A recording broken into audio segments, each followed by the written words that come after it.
Alright kids, so this past Saturday was April Fool's, and while I was getting in my annual dose of pranks by feeding random strangers psychedelics and screaming in their faces, AT&T decided that they wanted to play a prank themselves and act like they didn't know how to work their own internet service, which is why I didn't upload on Monday. And just to cap off God's punishment against me, I am now obliged to review a mediocre pop album because I'd rather put my balls in a toaster than talk about Daniel Caesar. So for today's video, we got to talk about Ellie Goulding's latest album, Higher Than Heaven, and question if the entire month of April should just be banned.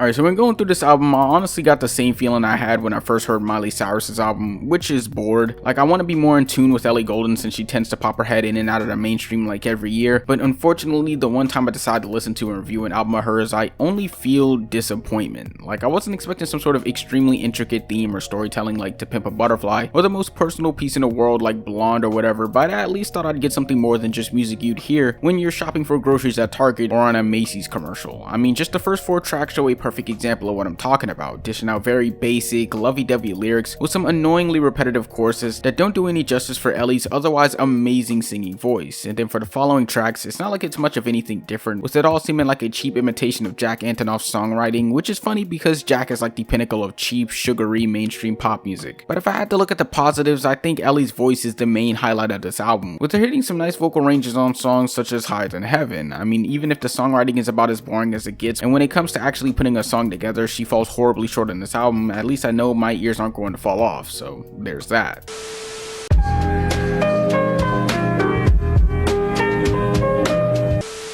But as for the production, I would say it's on the same range as the songwriting on this project, not really having too much that stands out or is actually appealing in terms of instrumentals, mainly relying on a synth pop sound to carry us through these otherwise very boring songs such as Cure for Love and By the End of the Night. But it's not like I could say every instrumental sounds like it was copy pasted in the FL Studio, because there were a few tracks that actually did have some beats that stood out, such as How Long, Let It Die, and Love Goes On, with the first going for the more generic pop trap beat that I didn't really care for, mainly because I already hear it enough in surface level mainstream hip hop, so it's not like it's gonna sound any better in the pop scene. But as for Let It Die, I did catch what seems to be a guitar riff running in the background that I thought was pretty interesting, although unfortunately when putting it with the rest of the song it still feels pretty bland in overall execution. But what I can say is that if there was any song or instrumental that I actually did like, it would have to be Love Goes On, this time going for something a bit more smoother and not as annoying as the previous 4 tracks before it. I like how the song is mixed and the bass in the background isn't too heavy, and I'm also hearing hints of a bass guitar sprinkled about that I also did enjoy. But aside from the production, we also got to talk about the one feature that was on this album, and of course it was Detroit's very own cornball Big Sean on the track Easy Lover. Now, am I a Big Sean fan? No, not exactly, but at the same time I'm not a hater either, I guess. But when going through this verse, I feel like there's not much that I can actually praise. I mean, it just sounds like a basic phoned in rap verse that the guys usually tend to do when they need to cash in a quick check. I mean, the flow was nice, but that was kinda about it. But overall, I mean, this is about as basic as a pop album can get this year, I feel like. Like, it's not wowing me, and there's nothing here that actually screams remember me either. But if you're a middle-aged mom shopping for groceries, this is the perfect album for you. So to put this on the scale, I'm giving this a strong 3 out of 10, obviously not being in my top 10. But how do you guys feel about the latest Ellie Goulding album? What would you rate it? Let me know down in the comments. Like and subscribe, and follow my IG and Twitter, and follow Chocolate on Instagram for more illustrations. And on that note,